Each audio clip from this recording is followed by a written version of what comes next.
Hi hello నమస్తే welcome back to VV kitchens. నేను మీ వర్ధిని విజయ్. ఈరోజు మన కిచెన్లో ఒక చికెన్ రెసిపీని చూపించబోతున్నానండి. అది మరేంటో కాదు, చికెన్ గ్రేవీ కర్రీ. ఈ చికెన్ గ్రేవీ కర్రీని చపాతీతో కానీ, రోటీతో కానీ, అన్నంతో ఇంకా బిర్యానీతో కూడా తినొచ్చు. ఎలా తిన్నా కూడా ఈ చికెన్ కర్రీ టేస్ట్ మాత్రం అద్భుతంగా ఉంటుంది. చాలా తక్కువ ఇంగ్రీడియంట్స్తో ఈ చికెన్ గ్రేవీ కర్రీని సింపుల్గా ఎలా ప్రిపేర్ చేయాలో వీడియోలో చూపించబోతున్నానండి. చాలామంది చికెన్ గ్రేవీ కర్రీని ప్రిపేర్ చేసినప్పుడు సూప్ కన్సిస్టెన్సీ అనేది వాటరీగా ఉంటుందండి. అలా కాకుండా సూప్ కన్సిస్టెన్సీ మనకు నచ్చినట్టుగా తిగ్గా రావడం కోసం చాలా తక్కువ ఇంగ్రీడియంట్స్ యూస్ చేస్తూ ఈ చికెన్ గ్రేవీ కర్రీని ఈజీగా ఎలా ప్రిపేర్ చేయాలో వీడియోలో చూసేద్దామండి. మరెన్నో చికెన్ రెసిపీస్ మన ఛానల్లో అవైలబుల్గా ఉన్నాయి. మీకు కనుక కావాలనుకుంటే లింక్ డిస్క్రిప్షన్లో ఇస్తాను, మీకు వీలైతే ఒకసారి చెక్ చేసేయండి. మరి లేట్ చేయకుండా ఈ simple and easy tasty chicken soup కర్రీని ప్రిపేర్ చేయడం కోసం ప్రాసెస్ స్టార్ట్ చేసేద్దాం. ముందుగా స్టవ్ వెలిగించి స్టవ్ పైన ఒక ప్యాన్ని పెట్టి ఆ ప్యాన్ వేడి చేసిన తర్వాత మంటను లో ఫ్లేమ్లోకి అడ్జస్ట్ చేసుకొని ఈ ప్యాన్లోకి 3 టేబుల్ స్పూన్ల దాకా ఆయిల్ని వేసి వేడి చేసుకున్న తర్వాత 1 కప్పు దాకా సన్నగా కట్ చేసుకున్నటువంటి ఉల్లిపాయలను వేసుకొని ఉల్లిపాయలను మధ్య మధ్యలో కలుపుకుంటూ ఉల్లిపాయలను గోల్డెన్ షేడ్లోకి వచ్చేంత వరకు కూడా ఫ్రై చేసుకోవాలి. ఈ ప్యాన్ పైన మూత పెట్టి ఉల్లిపాయలను ఈవెన్గా ఫ్రై చేసుకోవాలి. మధ్య మధ్యలో కలుపుకుంటూ ఉండాలండి, లేదంటే ఉల్లిపాయలు మొత్తం కూడా మాడిపోయే ఛాన్స్ ఉంటుంది. గ్రేవీ కన్సిస్టెన్సీ థిక్గా కావాలనుకున్నప్పుడు ఉల్లిపాయలను కాస్త ఎక్కువగానే వేసుకోవాలండి. అలా వేసుకున్నప్పుడే ఈ గ్రేవీ కన్సిస్టెన్సీ అనేది మనకు కావాల్సినట్టుగా థిక్గా వస్తుంది. ఆనియన్స్ మనకు కావాల్సినట్టుగా ఫ్రై అయిన తర్వాత ఇప్పుడు ఈ ప్యాన్లోకి సన్నగా కట్ చేసుకున్నటువంటి చేతి నిండా కొత్తిమీరను కూడా వేసుకొని ఆ కొత్తిమీరను కూడా కలుపుకుంటూ నిమిషం పాటు ఫ్రై చేసుకున్న తర్వాత 1 టీ స్పూన్ దాకా అప్పుడే ప్రిపేర్ చేసుకున్నటువంటి అల్లం వెల్లుల్లి పేస్ట్ని కూడా వేసుకొని అల్లం వెల్లుల్లి పేస్ట్ మొత్తాన్ని కూడా పచ్చివాసన పోయేంత వరకు కలుపుకుంటూ మంటను లో ఫ్లేమ్లోకి అడ్జస్ట్ చేసుకొని మాత్రమే ఫ్రై చేసుకోవాలి.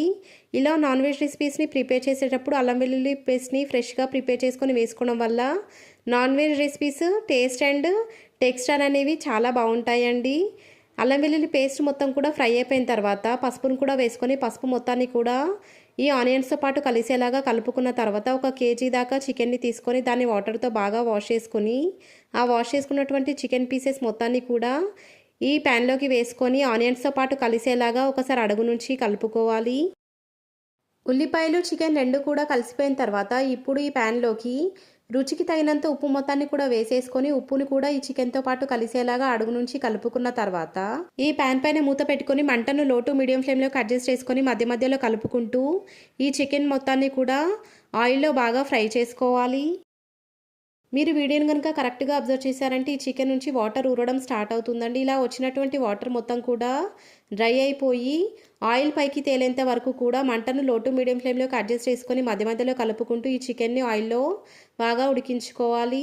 వచ్చిన వాటర్ మొత్తం కూడా ఇంకిపోవడానికి 10 to 15 మినిట్స్ వరకు టైం పడుతుందండి. అప్పటి వరకు కాస్త ఓపికగానే మంటను ఏమాత్రం హై ఫ్లేమ్లోకి అడ్జస్ట్ చేయకుండా మధ్య మధ్యలో కలుపుకుంటూ ఈ చికెన్ మొత్తాన్ని కూడా ఉడికించుకొని ఆయిల్ పైకి తేలేంత వరకు ఉడికించుకున్న తర్వాత ఇప్పుడు ఈ చికెన్లోకి 3 టేబుల్ స్పూన్ల దాకా కారాన్ని కూడా వేసుకొని కారం మొత్తాన్ని కూడా ఈ చికెన్తో పాటు కలిసేలాగా కలుపుకోవాలి.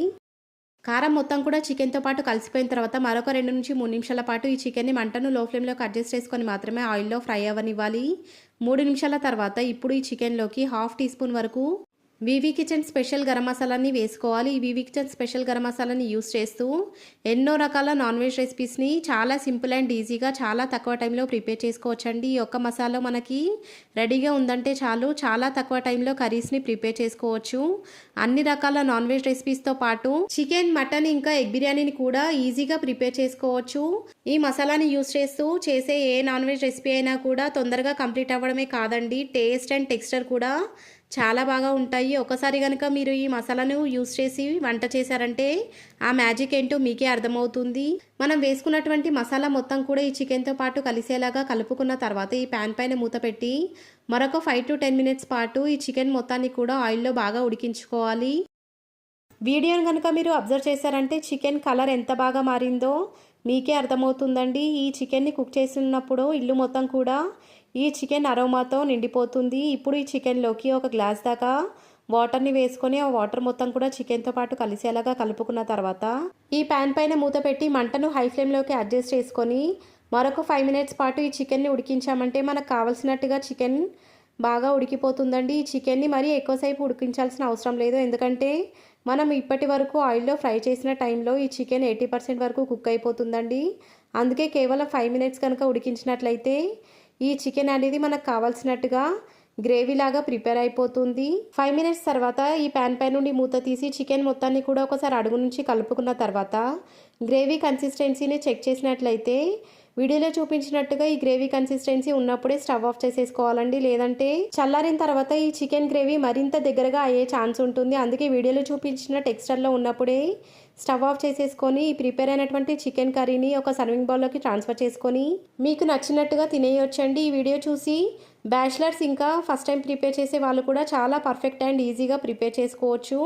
ఈ రెసిపీ కనుక మీకు నచ్చినట్లయితే లైక్ చేయండి, మీ ఫ్రెండ్స్ అండ్ రిలేటివ్స్తో షేర్ చేయండి. ఇలాంటి simple and easy tasty authentic recipes కోసం మన ఛానల్ని సబ్స్క్రైబ్ చేయడం మాత్రం మర్చిపోకండి. Thanks for watching.